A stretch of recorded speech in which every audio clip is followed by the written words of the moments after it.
తెలంగాణ రాష్ట్ర కాంగ్రెస్ ప్రభుత్వం హైదరాబాద్ నడిబొడ్డున తెలుగు విశ్వవిద్యాలయానికి ఉన్నటువంటి పొట్టి శ్రీరాములు పేరును తొలగించాలని ఈరోజు అసెంబ్లీలో బిల్లును ప్రవేశపెట్టడాన్ని తీవ్రంగా ఖండిస్తా ఉన్నాం.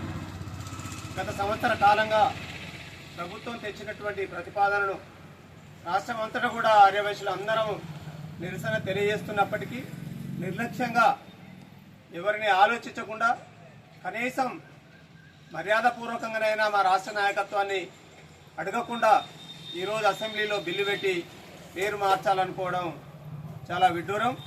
ఇది మా జాతిని రెచ్చగొట్టినట్టు, కించపరిచినట్టుగా మేము భావిస్తా ఉన్నాం. భవిష్యత్తులో ఈ ప్రభుత్వానికి తగిన బుద్ధి చెప్పడానికి ఆర్యవైశ్యులంతా ఐక్యంగా పోరాటానికి సిద్ధమవుతామని, ఇప్పటికైనా ప్రభుత్వం పునరాలోచించుకొని పెట్టినటువంటి బిల్లును ఉపసంహరించుకొని తెలుగు విశ్వవిద్యాలయానికి పొట్టి శ్రీరాములు గారి పేరుని ఖచ్చితంగా అమలు చేయాలి, అది అలాగే ఉంచాలి. ఆయన త్యాగమూర్తి, ప్రాణత్యాగం చేసినటువంటి మహనీయుడు. ఆయనకు వేరే ఏ విధమైనటువంటి అపవాదులు అంటగట్టడానికి అవకాశం లేనివాడు. కాబట్టి పొట్టి శ్రీరాములు గారి పేరుని తొలగించడం కోసం బిల్లు పెట్టే విధానాన్ని ఉపసంహరించుకోవాలని డిమాండ్ చేస్తున్నారు.